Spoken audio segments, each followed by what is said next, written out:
Okay, well, thank you for inviting me. It's a pleasure to be here with you all, virtually at least. So what I'm going to do is I'm going to talk about how we make many of the images that you see that come from the professional observatories.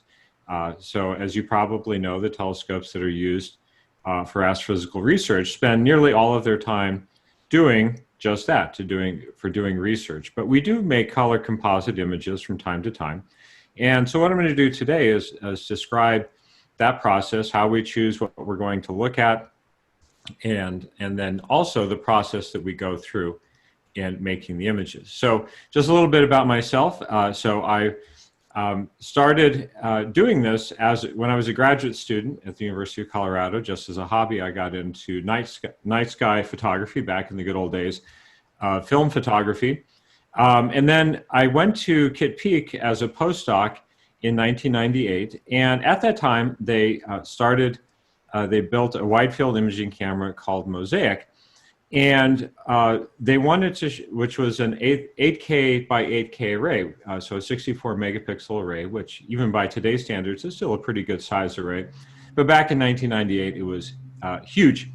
And so one of the things we wanted to do was to show off what this camera can do. And so they asked me to do just that. So maybe some of my images are ones that you've seen before. So here's an example of an image that I made with that Mosaic camera. Here's another image that you may have seen. This was later co-opted by Neil deGrasse Tyson for the reboot of Cosmos.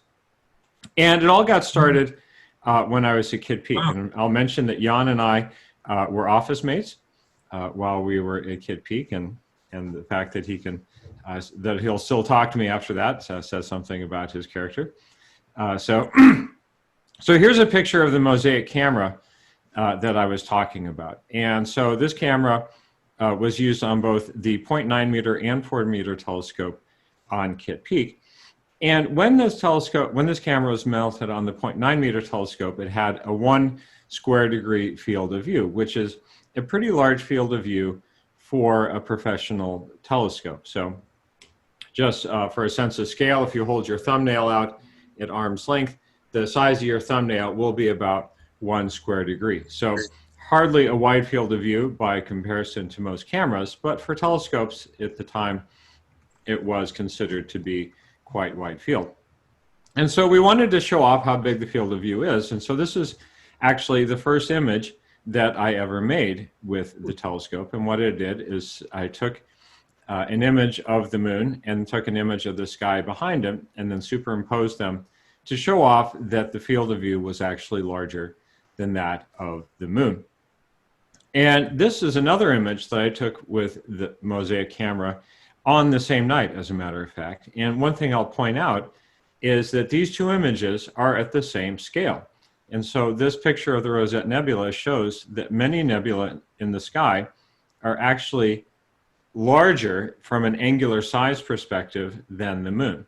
Mm-hmm. And people are often surprised to learn this because they think that everything we look at in space is really small. Mm-hmm. And here, this demonstrates that actually some of the things are quite big. It's just simply we can't see them because they're too faint. And that's a little bit of foreshadowing for my talk today. Now, after I made those images for Kitt Peak, I learned an important lesson in life, and that is if you do something once, it's a favor. If you do it twice, it's your job. And people asked, said, hey, those images look really nice. Would you be willing to make more for us? And I said, sure. And so ever since then, I have been making images off and on for Kitt Peak and this observatory, which is Cerro Tololo down in Chile, and then also for the Gemini telescopes in Chile and also on Hawaii. And so over the last 20 years or so, I've made probably around 300 images using these and other observatories. So why do we make images? Why do the professional observatories engage in this? As I mentioned before, nearly all of the time on these telescopes is used for astrophysical research. So we make images for a variety of reasons. One is to help the public visualize scientific results. So for example, if we're going to do a press release about a major discovery, like a supernova in a galaxy, or I don't know, maybe a black hole or something like that, then of course you want to have an image because people want to see what it is that you're talking about. And so when you see press releases come out from Hubble or other professional observatories, they're almost always accompanied with an image. And that image is almost always color images because those are the most popular. The second reason we do it is to demonstrate new technologies. So if we have a new camera or a technology that's new on the telescope and we want to demonstrate not only to the public but to our fellow astronomers what it can do, then we often release color images with that. And then finally, a very small fraction of time is made available simply for the purpose of making color images to share the beauty of the universe. So on the Gemini telescopes, I get about 2 hours a year to make color images of pretty much whatever it is I want to do. Now, on an 8-meter telescope, you can do a lot in 2 hours, but it is still only 2 hours. And so there is a limitation we can do. And that's one thing I'll mention is that when it comes to, the color images made by amateurs versus professionals, in many ways, amateurs can do better because you guys have a lot of time. You can make images, you can collect data for days or weeks or longer, and that's something that we just simply can't afford to do. We don't have that kind of time. Now, here's a nice image that I'll share with you. We actually haven't released this yet, so you are the first to see it. And this is a nice side-by-side comparison we're going to release here in a few weeks, showing the power of adaptive optics. So if you're not familiar with adaptive optics, it's a technology that's used on ground-based telescopes to help counter the blurriness caused by the Earth's atmosphere. And so the image on the left is from the Gemini telescope showing what this nebula would look like without adaptive optics, and then the image on the right shows what it does look like with adaptive optics. And with this technology, we're actually able to achieve the same level of sharpness as the Hubble Space Telescope. So this is an example of two color composite images that were made specifically for the purpose of demonstrating what our telescopes can do. Now, over the years, I've had the pleasure of sharing my images with the public, and I've actually gotten to show them at various exhibits and art galleries and things like that. And it's been interesting talking with people about the images. And 9 times out of 10, the first question I get has to do with the veracity of the image. People want to know if what they're seeing is real. And the more fantastic the image, the more skeptical they are about it. And I love this Calvin and Hobbes cartoon because it pokes fun at the art of photography. And this comic strip was written before Photoshop existed. And so it just shows the brilliance of Bill Watterson. So when people see my images, the first question I get is almost always a variation of one of these. Is this what it really looks like? Are the colors real? Or if I were standing right next to it, is this what it would look like? And I love that last one. It's just fun to think about what it would be to stand right next to a galaxy or something like that. But basically what they want to know is this what they would actually see? Now, in these questions, there's an assumption that what their eyes see is what it really looks like. And so that's one of the things that we have to address. So to show that, to illustrate that concept, I show a picture of the Horsehead Nebula. This is an image that I took many years ago with the Kitt Peak 0.9-meter telescope.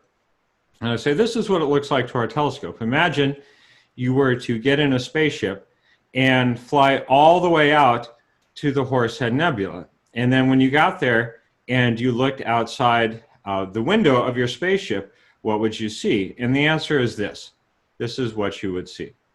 So the whole point here is that our eyes are really bad telescopes. Our eyes can do all sorts of amazing things, but they have a requirement for a lot of light. And so when it comes to looking at objects in the sky, our eyes do really poorly. And so part of the reason why we can't see things very well has to do with an effect called surface brightness. Surface brightness is the ratio of how much light is coming from an object to how big the object appears in the sky.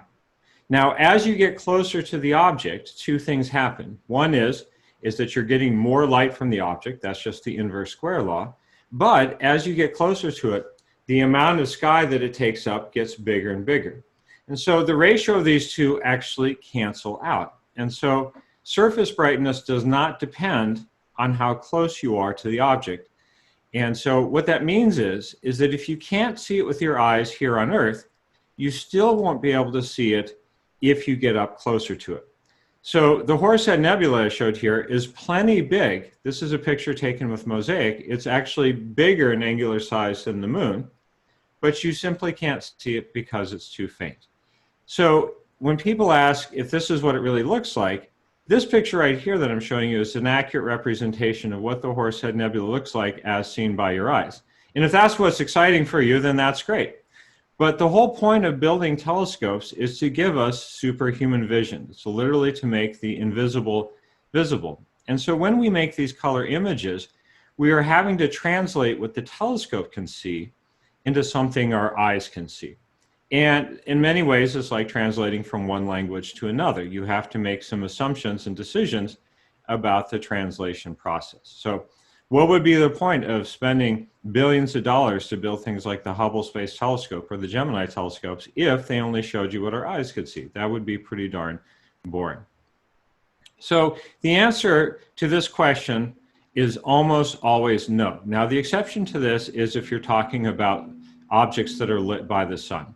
So terrestrial objects in the solar system, whether it be asteroids or Mars or Venus or the Earth, you can use color calibration techniques on those to give you a pretty darn accurate view of what it would look like if you were actually there, if you were actually walking on Mars or an asteroid or that sort of thing.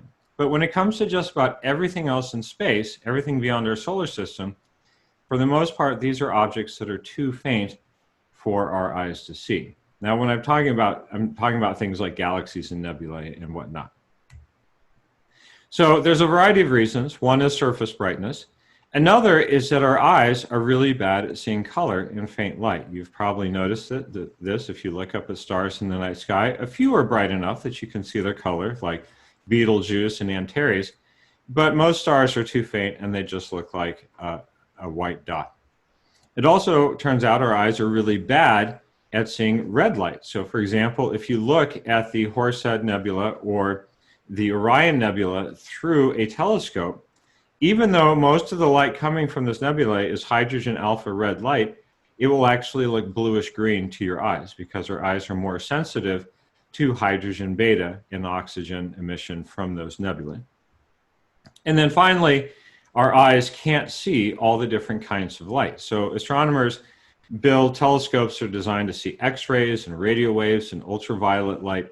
And these are kinds of light that our eyes can't see. So I have a friend, Kim Arkand, who works at Chandra X-ray Observatory, and she has a really great analogy for this. Imagine you had a piano keyboard in front of you, and it has 88 keys on it. And imagine you could only hear one of those. Imagine you could only hear middle C. So imagine someone's playing a beautiful piece of music, maybe Debussy or Chopin, and you can only hear middle C. Well, that wouldn't be very interesting to listen to at all, now would it? Well, unfortunately, that's kind of the reality with our eyes. Our eyes can only see a very small portion of all the different kinds of light that exist. And so our telescopes like Chandra and others can see these kinds of light. And many of the color composite images you see are made using kinds of light that our eyes can't see. So when it comes to telescopes, it's important to remember that telescopes do a lot of things for us. And the three main things that they do are these. The first is, and this is the most obvious, is to magnify an image, make something that's small appear bigger. And when people think about telescopes, this is the primary thing they think about. They think of a telescope as being like a pair of binoculars. That is, to make something far away appear like it is close by. And that makes sense. Like if you're at a baseball game or a hockey game, back when we used to be able to go to those sorts of things, if you're up in the nosebleeds, you can get out your binoculars and you can see a view that would look somewhat similar to what you would see if you had better seats. And so when people ask me, well, is this what I would see if I were closer to the object? That's really what they're asking about. Is this like a pair of binoculars? But telescopes do other things as well. And in particular, they're designed to be able to collect a lot of light, to make things that are faint appear brighter. So telescopes not only magnify, they also amplify. They make faint things brighter. And then finally, as I mentioned, they expand our vision. They show us kinds of light that our eyes can't see, like X-rays and radio waves. So to put this in perspective, here is your internal telescope. Here is your eye. And one of the things that's important to think about our eyes is that all the light we see comes through that opening right there, the pupil. And at its most dilated, it's only about 1/4 of an inch wide. So that's not a very large opening for collecting light. Now, in comparison, this is the Gemini, the primary mirror in the Gemini 8-meter telescope. And for a sense of scale, you can see a man standing in the hole of the center of the mirror. And this mirror is about 8 meters across. So what that means is that at any given moment, this mirror is collecting about 1 million times more light than what your eyes can see. Now, not only that, we can do long exposures. Our eyes work essentially like a movie camera, taking exposures about 30 times a second. So what that means is each exposure is only about 1/30th of a second. But our telescopes, of course, are designed to track objects across the night sky and collect light for many hours or even longer. So using these giant mirrors and taking these very long exposures, we can see things that are much fainter than what the human eye can see. So to put this in perspective, I'm going to describe to you some of the faintest objects ever seen by a telescope. And these were seen by what was called the Hubble Extreme Deep Field Survey. The first survey of this type that was done was called the Hubble Deep Field, and then they did the Hubble Ultra Deep Field, and then they did the Hubble Extreme Deep Field, and I can only guess what the next one will be named. It'll be the Hubble Ludicrous Deep Field, or the Hubble Absurdly Deep Field, or oh my God, you won't believe how deep this field is field. And what they did is they used the Hubble Space Telescope to stare at a single location in the sky for several weeks. And to show you the area that was seen here, this picture right here shows that little diamond shape, that little rectangle, tilted rectangle shape in the middle, is the area that the sky was looked at. And in this picture here, you can see that there seems to be almost nothing inside that black square. And they chose that area deliberately so there wouldn't be any bright stars or anything that would distract. Now, another thing I'll point out is that the entire image here is 1 square degree in size. So this is, again, the size of your thumbnail arm's length, or this is the wide field of view of the Kitt Peak 0.9 meter with mosaic. So the Hubble telescope is an ultra zoom in field of view in comparison. Now, sometimes people think that the moon was right next to where we were looking. No, the moon is just there for scale. But this is what the Hubble Extreme Deep Field saw. And so each little fuzzy dot that you're seeing in this image here is, nearly all of them are extremely distant galaxies. And some of these are about 100 billion times fainter than what the human eye can see. So these are galaxies on the furthest edge of the universe, and quite literally the faintest objects we can see that aren't the cosmic microwave background. So that's a dramatic illustration of the power of having telescopes with large aperture that can look at a single area in the sky for a long period of time. Now, how do we make the color images? Well, the way we make color images is very similar to the way amateur astronomers do, and that is we take images of objects through multiple filters and then combine them to put together into a single color image. So this image right here shows the beginning of the stacking process for assembling a single black and white image of the Crescent Nebula. And so you'll see these white lines on the edges here. Those are gaps between the chips. The mosaic camera has 8 CCDs in it. And so to fill in the gaps, we take multiple exposures with slight shifts between each one, so that when we stack the images together, the gaps between the chips are filled in. And then we take images through several filters. And often what's done, especially for amateur images, is images are taken through red, green, and blue filters that are designed to mimic the red, green, and blue cone detectors inside our eyes. So the way that we assemble color images in our brain is through what's called the three-color process. We have red, green, and blue cones inside our eyes, and our brain can figure out what color an object is by how much each of those three are stimulated by whatever it is we're looking at.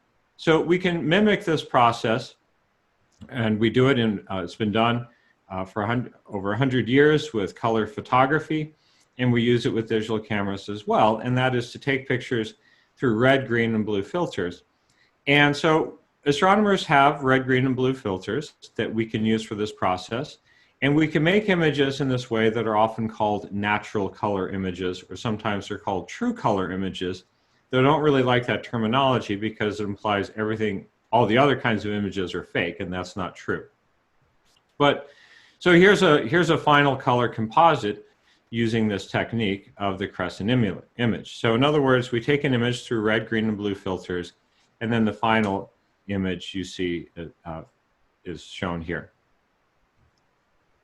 But one thing that's important to know is that astronomers have all kinds of different filters, even just for the optical bands that we look at. And so instead of just using blue, green, and red filters, we have other kinds of filters as well. And at Kitt Peak alone, I think there's over 100 different filters available for all sorts of different kinds of uses. Now, when it comes to doing scientific research, the filters we use are chosen specifically for the science that we want to do. And these filters often show us kinds of light that, in a way that's different than our eyes see. So right here, for example, you can see what is called the Johnson-Bessel filter set. And this has filters that are similar to the red, green, and blue cones in our eyes in the B, V, and R filters. But then there's also the U and I filters. And the U filter is for ultraviolet light, and the I filter is for near-infrared light that our eyes can't see. So many of the images we make use these filters as well. And we also use what is called narrowband filters. And these are filters that are designed to see specific colors of light that are produced by different kinds of atoms. So for example, when you warm up hydrogen gas, it will produce a specific color of red light called hydrogen alpha, and it will produce a specific color of blue light called hydrogen beta. And then there's filters for other kinds of light. For example, a sulfur 2 filter is designed to pick up a specific color of red light that's produced by hot sulfur atoms. Now, this color of sulfur 2 light is actually very similar to hydrogen alpha, so similar our eyes can't tell the difference. But we can use these special filters to differentiate between the light being produced by hydrogen and what's being produced by the sulfur. And so many of the color images you see use these narrowband filters as well. And with the miracle of Photoshop, we're actually able to create color composite images using as many filters as we want. So instead of just using 3 filters for red, green, and blue, as is often done with traditional 3-color photography, we are able to make images with as many filters as we like. And so this is a comparison of color composite images. On the left is an image made of a dwarf galaxy called Barnard's Galaxy, or NGC 6822. And on the right is the same galaxy as seen through 8 filters. And by using 8 filters, we're actually able to bring out detail that is otherwise not visible in the galaxy, and in particular, bring out the faint nebular regions in the galaxy that are producing hydrogen alpha light. So let me just describe briefly the decision-making that goes into the color composite process. So this is an image of a nearby spiral, M33, the Triangulum galaxy, as seen through a blue filter, or a B filter. And this is the same galaxy as seen through the hydrogen alpha filter. And so you can see that the galaxy looks very different, and each filter accentuates different details in the galaxy. So the B filter is good for picking up objects that are emitting a lot of blue light, and in particular hot blue stars inside the galaxy. Whereas the hydrogen alpha filter shows us the nebula inside the galaxy that is emitting hydrogen alpha light. So these two look very different. And when we create the color composite image, what we do in general is assign a different color to each filter. So in this case, I'm going to make the hydrogen alpha red because that's the color that it would look like with your eyes if you were to look at the filter held up against a bright white light. And then another filter that we use is an I-band filter. And I-band is in the near infrared, and it's light that our eyes can't actually see. So a good question to ask is, what color do you make light that is invisible to your eyes? Well, it is infrared, which means it's literally below red. And I could have used red, but I've already used red for hydrogen alpha. And when I make color images, I always use a different color for each filter because I want to show the structure that is unique to each filter. So in this case, I chose orange to differentiate it from the red of hydrogen alpha. And then the next filter is the R-band filter, which I made yellow because we're already using red. And then the V filter, which is green. The B filter, which is blue.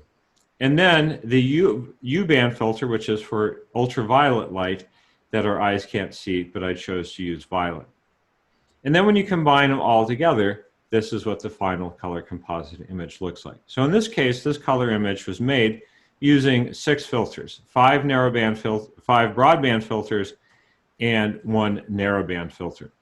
Now, one thing I'll mention is that when we use broadband filters, we always use what's called chromatic ordering, which is whatever filter has the longest wavelength, we will make a redder color, and whichever filter has the shortest wavelength will make a blue or violet color, and then all the other filters will be lined up in the order of the spectrum based upon what wavelengths they see. Now, when we make these images, if we zoom in, you can see there's a lot of detail here. And not only are these images colorful and fun to look at, they actually can give us quite a bit of science. So one of the cool things is you can actually tell the temperature of a star simply based upon its color. That is how bright it is in each of the different filters. And so you can see the hot blue stars are a different color than the coolish yellowish and orangish stars. So that's a really powerful technique in astronomy. We don't have to fly all the way out to the star and stick a thermometer in the side. We can measure its temperature just simply based upon its color, how bright it is in the different filters. Now we can actually use the same technique in other wavebands as well. So this chromatic ordering that I talked about before, we use not only for visible light, but also for other kinds of light, like infrared or X-rays or that sort of thing. So this is an example. This is an infrared image that is produced with the Gemini telescope. It's a portion of the M8 nebula. And in this case, we actually use 4 infrared filters. And what we did is we made the longest wavelength filter red, and then the next longest green. The one after that, we made cyan. And then the shortest wavelength filter, we made blue. And then when all of them are combined together, we get this image right here. So this image is made entirely with near infrared light. So again, it's light that you can't see with your eyes, but the colors here are in what's called chromatic ordering. So that is, the redder objects are emitting preferentially longer wavelength light, where the bluer objects are emitting relatively more short, higher energy light. So the colors work the same way as they would with our eyes if our eyes were able to see these colors of light.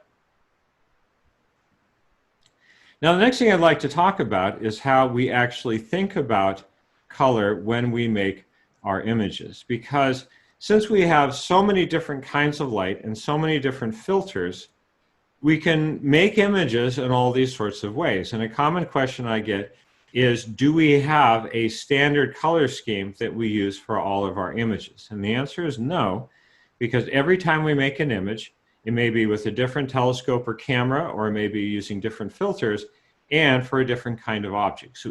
So we do have sort of standard color schemes we may use, but we're always having to make variations based upon certain things. And so when we make color images, we have to think about how people will see and interpret them. And this gets into something that the artist world knows as visual grammar. And this is actually really powerful because when we look at astronomical objects, we can take advantage of the human's brain's ability to interpret objects. Now, when you look at anything in the world, whether you look out your window and look at your backyard or you're looking around your kitchen, you may not realize it, but your brain is at that time making a three-dimensional map of the world in which you're operating. And this is what allows you to be able to reach down and grab a pen or not trip over your cat in front of the refrigerator or that sort of thing. And our brain can also use visual cues in flat images to interpret things like depth, motion, and temperature. And if you've ever looked at any, of those brain teasers that, are designed to trick your brain into think that something's moving or that sort of thing, those are things that are taking advantage of how your brain interprets things. So for comparison, let's look at this image right here. Looking at this image, this is a flat image, but you still are able to determine that it is three-dimensional. So the question I like to ask people with this is which half of this image is closer to you, the top half or the bottom half? What do you think? You can put your answer in the chat.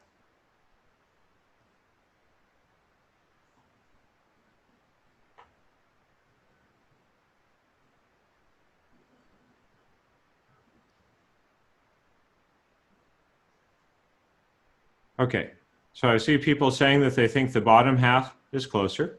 Okay, and you're right. Now, here's the tricky part. How do you know that? How do you know the bottom half is closer than the top half?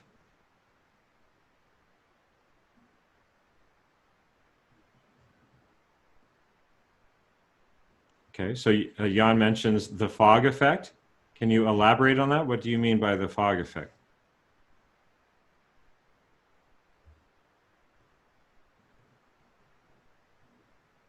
Okay, Griffin mentions the trees are bigger on the bottom. That's another part of it. Okay, Robert mentions only having, because of having a familiar sense of scale. Okay, so Jan mentions the farther things are less distinct or hazier, and so that's part of it. What about the colors? How are the colors different on the top half of the image compared to the bottom half? Are the trees in the background the same color as the trees in the foreground?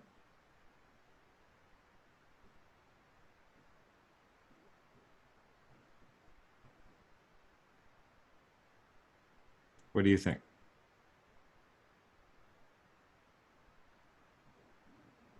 Okay, so Robert points out that there's more blue at the top.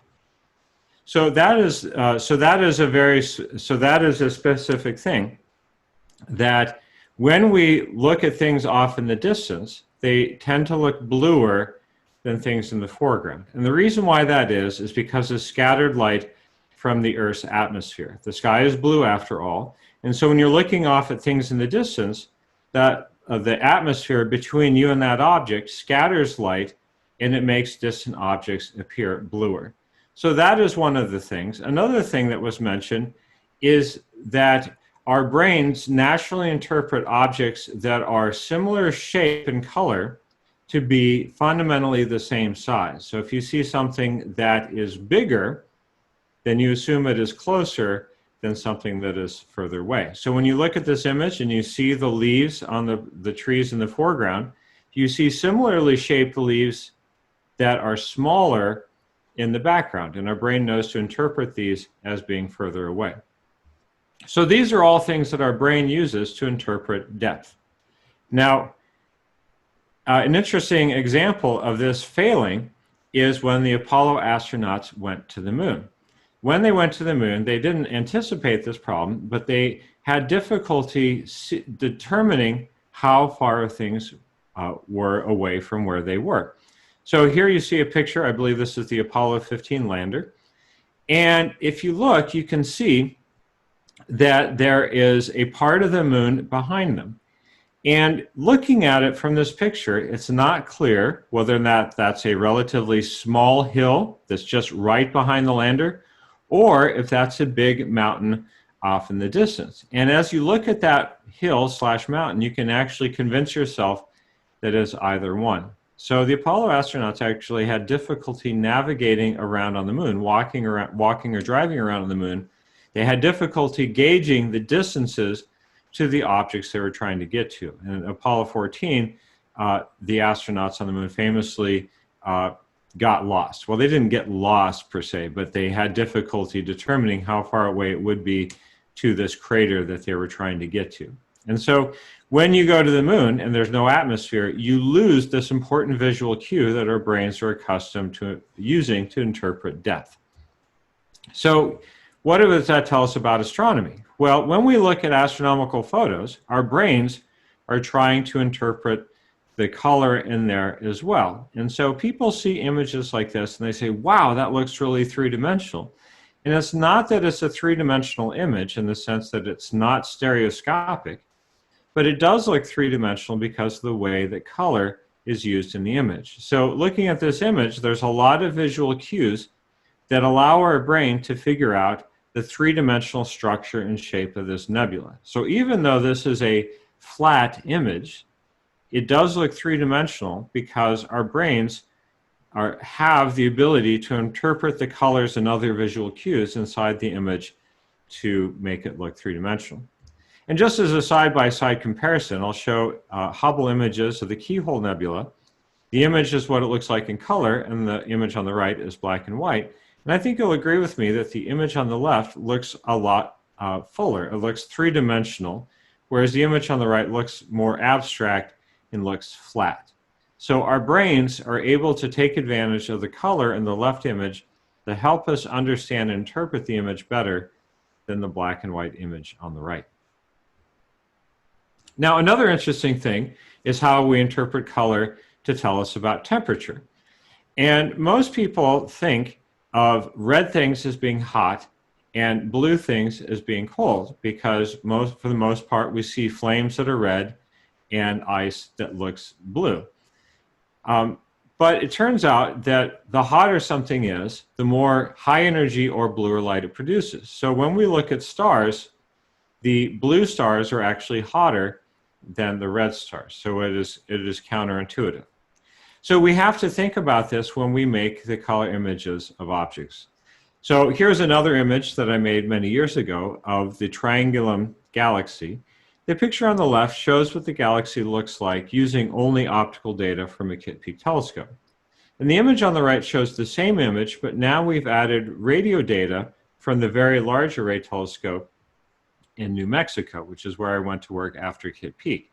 Now, the radio data from the VLA shows where the cold hydrogen gas is inside the galaxy. And so the question was, what color do we want to make the radio waves so that people can interpret this image? And so in the end, I chose violet. And the reason why is because violet is a mix of blue and red.